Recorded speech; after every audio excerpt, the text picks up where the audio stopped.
Hello from Nanook Lodge. It is almost Halloween in the fall season that we've got going on, and I want to share with you today a recipe for butternut squash soup.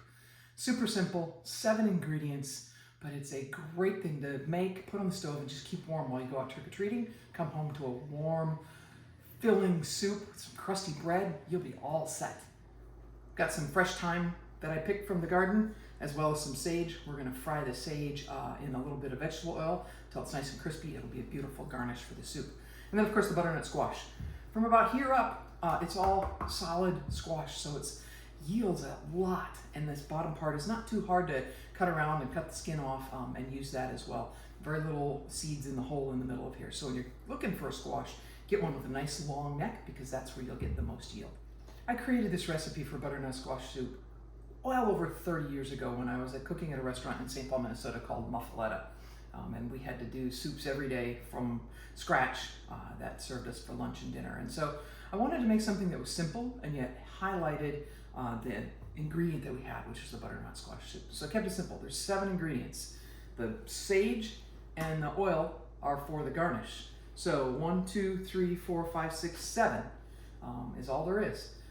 Got green onions, and I like those because they're just a little bit lighter in onion flavor than yellow or white, and I want the squash flavor to really shine through. I'm going to saute it in some butter, add the fresh thyme, some salt, some chicken stock. Now you can use vegetable stock if you want to keep it completely vegetarian, and then we're going to just make it a little bit richer with some cream and finish it that way.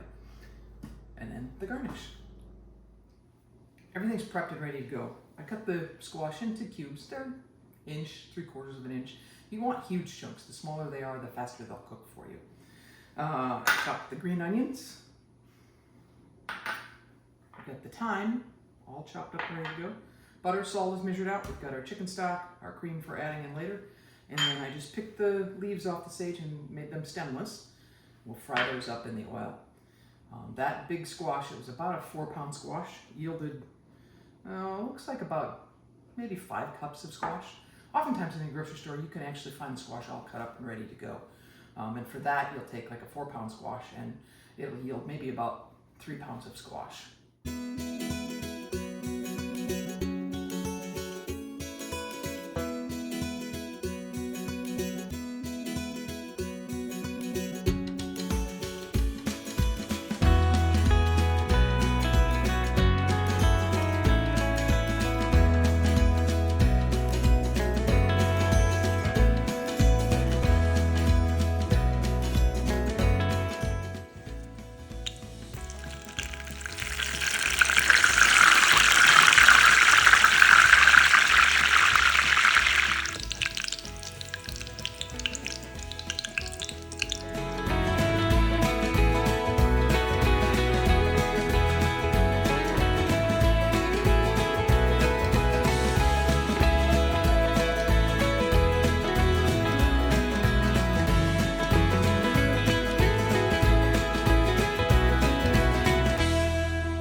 Thanks for tuning in to Cooking at Nanook Lodge to learn the cream of butternut squash soup recipe.